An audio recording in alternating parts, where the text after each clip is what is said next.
Hello everyone and welcome to DS Gurujan. Start करते हैं Rajasthan GK के कुछ बहुत ही महत्वपूर्ण प्रश्न जो एग्जाम में पूछे जाते हैं। और आज का जो अपना विषय है, जो अपना टॉपिक है आज का, वो है ऊर्जा के विभिन्न स्रोत, जल विद्युत, तापीय, अणु, पवन और सौर ऊर्जा। ऊर्जा के कुछ ऐसे स्रोत जो अक्सर एग्जाम में पूछ लिए जाते हैं। समराइज्ड टॉपिक हमने यहाँ पर आपके लिए तैयार किया है। वैसे तो जब भी आप पढ़ते हो नोट से तो बहुत ज़्यादा लेंदी हो जाता है, बट ये जो टॉपिक है आपके लिए बहुत ही छोटा हमने तैयार किया है ताकि आप आसानी से इनको लर्न कर सको। तो स्टार्ट करते हैं। सबसे पहले अगर अपन जानते हैं तो ये है राजस्थान राज्य विद्युत मंडल की जो स्थापना हुई थी वो हुई थी 1 जुलाई 1957 को। बेसिक क्वेश्चन है, हो सकता है एग्जाम में आ जाए। इसके बाद है उदय। अब उदय क्या है एक्चुअल में, तो ये है 27 जनवरी 2016 को छत्तीसगढ़ और झारखंड के बाद राजस्थान में बिजली बोर्डों के घाटे से उभारने की केंद्र सरकार के उज्ज्वल डिस्काउंट योजना, एश्योरेंस योजना में शामिल हो गया था, जिसे उदय के नाम से जाना जाता है। अब इसके बाद है RVUNL क्या है, तो जो राजस्थान राज्य विद्युत उत्पादन निगम लिमिटेड है, शेयर बाजारों में सूचीबद्ध होने वाली राज्य की पहली सरकारी कंपनी ये होगी। तो दोस्तों ये भी आपको ध्यान रखना है, RVUNL मोस्ट इंपॉर्टेंट क्वेश्चन है। और ऐसे भी पूछा जा सकता है कि शेयर बाजारों में सूचीबद्ध होने वाली राजस्थान की सबसे पहली कंपनी कौन सी होगी, तो ये होगी RVUNL। अब इसके बाद आता है ऊर्जा के परंपरागत स्रोत। दो प्रकार के होते हैं, एक होता है परंपरागत और एक होता है गैर परंपरागत। अब इनका अर्थ तो आप सबको ही मालूम होता है कि ऊर्जा के स्रोत जिनके भंडार सीमित हो तथा जिनका उपयोग होने के पश्चात पुनः नवीनीकरण नहीं किया जा सकता, इन्हें अपन कहते हैं परंपरागत स्रोत। अब इनके बारे में जानते हैं तो एक है ताप विद्युत ऊर्जा। तो इनके जो संयंत्र है ये कहाँ कहाँ स्थापित है, इसके बारे में अगर अपन जाने तो राष्ट्रीय ताप विद्युत निगम जो है 1975 में इसको स्थापित किया गया था। राजस्थान को जो उपलब्ध होने वाली कुल ऊर्जा है उसमें सर्वाधिक जो भाग है वो है ताप विद्युत का। और दोस्तों ये क्वेश्चन RAS के एग्जाम में पूछा जा चुका है, तो प्लीज इसको ध्यान रखना। RS प्री का जो एग्जाम होता है उसमें ये पूछा गया। और इसके अलावा भी बहुत से एग्जाम जो अपने राजस्थान के होते हैं उसमें ये क्वेश्चन बार बार रिपीट होकर पूछा जाता है कि सबसे ज्यादा भाग कौन सी ऊर्जा का है, तो ये ताप विद्युत का है। इसके बाद है राज्य का पहला सुपर थर्मल पावर प्रोजेक्ट जो था वो था Suratgarh super thermal power station, Thukrana गांव, गंगानगर में ये स्थित है। इसके बाद जो दूसरा था, पहला कोई नहीं पूछता लेकिन कभी कभी दूसरा या तीसरा जरूर पूछ लिया जाता है। जो दूसरा था वो था कोटा सुपर थर्मल विद्युत परियोजना, कोटा। उत्पादन क्षमता थी इसकी 1045 मेगावाट। इसके बाद जो थर्ड है वो है Chhabra thermal power project, Rajasthan, चौकी मोतीपुरा में है ये, 12 में। इसके बाद है राज्य की पहली लिग्नाइट गैसीकरण तकनीक पर आधारित परियोजना जो है वो है गिरल लिग्नाइट थर्मल पावर स्टेशन। निजी क्षेत्र की जो राज्य की पहली लिग्नाइट परियोजना है वो है गूड़ा, बीकानेर में है, आंध्र प्रदेश की मरुधरा कंपनी द्वारा ये स्थापित है। और दोस्तों ये भी क्वेश्चन आ चुका है कि जो ये पहली लिग्नाइट परियोजना है जो गूड़ा बीकानेर में स्थित है ये कौन सी कंपनी के द्वारा स्थापित की गई है, तो ये आंध्र प्रदेश की एक मरुधरा कंपनी है जिसके द्वारा इसको स्थापित किया गया है।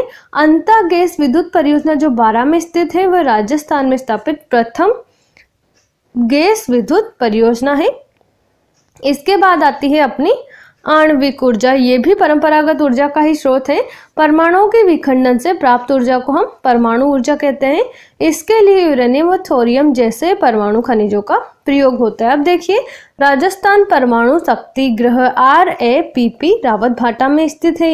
ये देश का दूसरा तथा राजस्थान का पहला परमाणु बिजली घर है।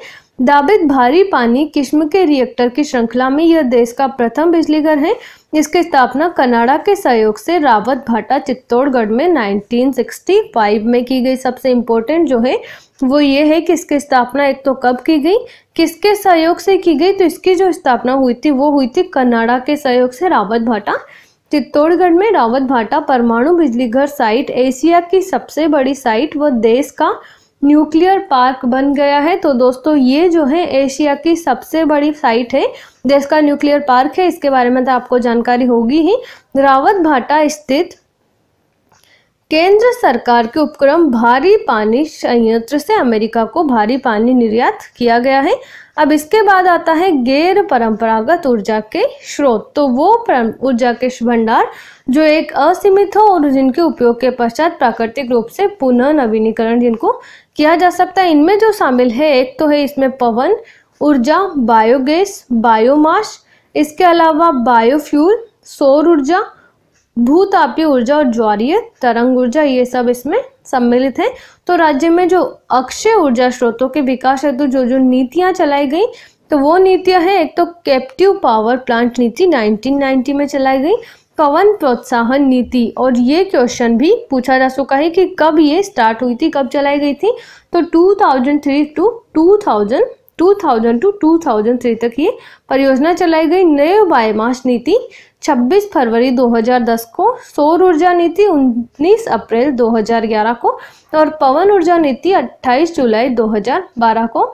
राजस्थान ऊर्जा विकास अभिकरण जिसे रेडा कहा जाता है, इसकी भी फुल फॉर्म पूछी गई थी एग्जाम में कि रेडा की फुल फॉर्म क्या है। तो इसकी जो फुल फॉर्म है वो है राजस्थान ऊर्जा विकास अभिकरण, और इसका जो है वो है 21 जनवरी 1985 को इसको स्थापित किया गया था। राज्य की प्रमुख नोडल संस्था के अंतर्गत आती है।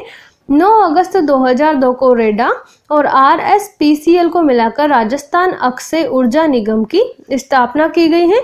और यही क्वेश्चन अभी जो रिसेंट LDC का एग्जाम हुआ था उसमें ये पूछा जा चुका है। इसके बाद आती है अपनी पवन ऊर्जा। तो राजस्थान देश में पवन ऊर्जा से विद्युत उत्पादन करने में प्रथम स्थान पर है। सबसे ज्यादा विद्युत उत्पादित होती है पवन से। अमर सागर जैसलमेर, जहां 1999 में राज्य का प्रथम पवन ऊर्जा संयंत्र स्थापित किया गया था। जोधपुर, यहाँ विंड पावर का राज्य का सबसे बड़ा निजी क्षेत्र का कारखाना स्थापित है। Enercon India limited, Suzlon, RRBN limited राज्य में पवन ऊर्जा के क्षेत्र से कार्यरत कंपनियां हैं ये।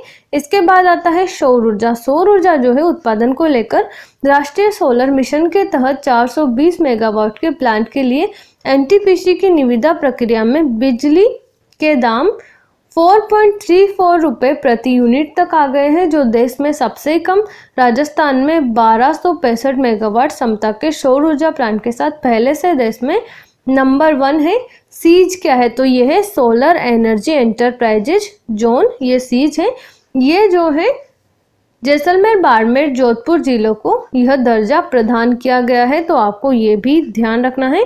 इसके बाद आता है अपना सोलर सिटी। जो सोलर सिटी है वो है जोधपुर, अजमेर और जयपुर। और ये क्वेश्चन भी आ चुका है। क्वेश्चन इस तरह से नहीं आया था।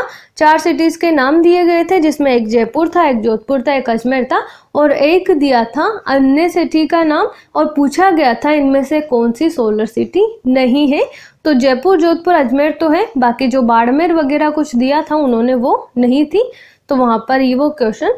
इसके बाद है जोधपुर। जोधपुर जो है 21 अगस्त 2013 को जोधपुर के भाप क्षेत्र के भड़ला में दुनिया के सबसे बड़े सोलर पार्क का शिलान्यास किया गया था। भाप क्षेत्र पूरे देश में सोलर हब के रूप में उभर कर सामने आ रहा है। इसके बाद है जो मथानिया स्थान पर देश की प्रथम सौर ऊर्जा परियोजना राजस्थान अक्षय निगम द्वारा स्थापित की गई है, और जो जैसलमेर है वो है 31 मार्च 2012 को 40 मेगावाट क्षमता के सौर ऊर्जा संयंत्र ने घुड़सर में कार्य करना प्रारंभ किया है, और यह देश की अब तक की सबसे बड़ी सौर बिजली परियोजना है। भारत का पहला जो सोलर थर्मल पावर स्टेशन था वो था नोख में बनाया गया था। अब इसके बाद है प्राकृतिक तेल व गैस। तो असम के बाद राजस्थान में देश का सबसे बड़ा तेल भंडार मिला है। कच्चा तेल जो है राजस्थान राज्य बॉम्बे हाई के बाद देश का दूसरा सबसे बड़ा कच्चे तेल का उत्पादन है। अब DBTL परियोजना क्या है, तो इसके बारे में अगर अपन जाने तो 1 जनवरी 2015 से रसोई गैस पर मिलने वाली सब्सिडी सीधे ग्राहक के खाते में देने वाली यह योजना देश भर के राजस्थान में भी लागू हो गई है। LPG सब्सिडी के लिए प्रत्यक्ष लाभ हस्तांतरण योजना को पहल का नाम दिया गया है, तो इस परियोजना का जो नाम है वो है पहल। ये करंट का भी क्वेश्चन इसमें से बन सकता है, और ये जो है पहल दुनिया की सबसे बड़ी प्रत्यक्ष लाभ हस्तांतरण योजना बन गई है। इसके बाद है बाड़मेर, सांची और बेसिन में खोजे गए प्रमुख तेल क्षेत्र कौन से हैं। और दोस्तों एक क्वेश्चन अभी आरएस के एग्जाम में आया था कि इनमें से कौन सा तेल क्षेत्र ऐसा है जो अपने राजस्थान में नहीं है। यही ऑप्शन दिया गया था वहाँ पे, एक तो सरस्वती दिया गया था, मंगला दिया गया था, ऐश्वर्या दिया गया था और एक दिया गया था गंगा। जो गंगा तेल क्षेत्र है वो अपने राजस्थान में नहीं है। तो ये आपको ध्यान रखना है, आरएस के एग्जाम का क्वेश्चन है, प्री में आ चुका है।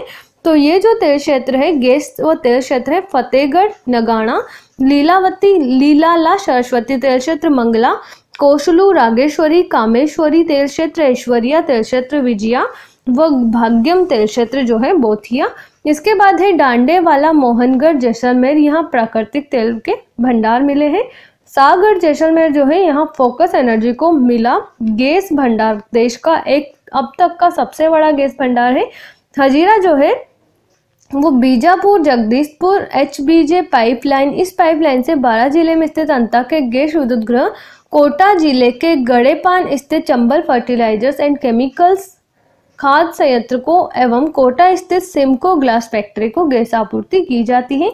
इसके बाद है जामनगर, जो लोनी गैस पाइपलाइन है, यह पाइपलाइन LPG के गैस परिवहन हेतु जेल द्वारा बिछाई गई है, जो गुजरात के कांडला, जामनगर से दिल्ली होते हुए लोनी तक जाती है। लोनी है उत्तर प्रदेश में, राज्य में इससे अजमेर व जयपुर में गैस प्राप्त की जाएगी। इसके बाद है पचपदरा, बाड़मेर। तो 18 अप्रैल 2017 को रिफाइनरी व पेट्रोकेमिकल कॉम्प्लेक्स की स्थापना के लिए राजस्थान सरकार व हिंदुस्तान पेट्रोलियम कॉर्पोरेशन लिमिटेड के बीच MOU पर हस्ताक्षर हुए हैं। पचपदरा देश का पहला रिफाइनरी एवं पेट्रोकेमिकल कॉम्प्लेक्स है। राजस्थान भारत का 15वां प्रदेश होगा जहां रिफाइनरी लगेगी। यह देश की 26वीं व सबसे आधुनिक रिफाइनरी होगी। तो आज के इस राजस्थान जीके के टॉपिक में इतना ही। बाकी जानकारी के लिए आप DS गुरुजी के साथ जुड़े रहें। And thank you so much. Thanks for watching.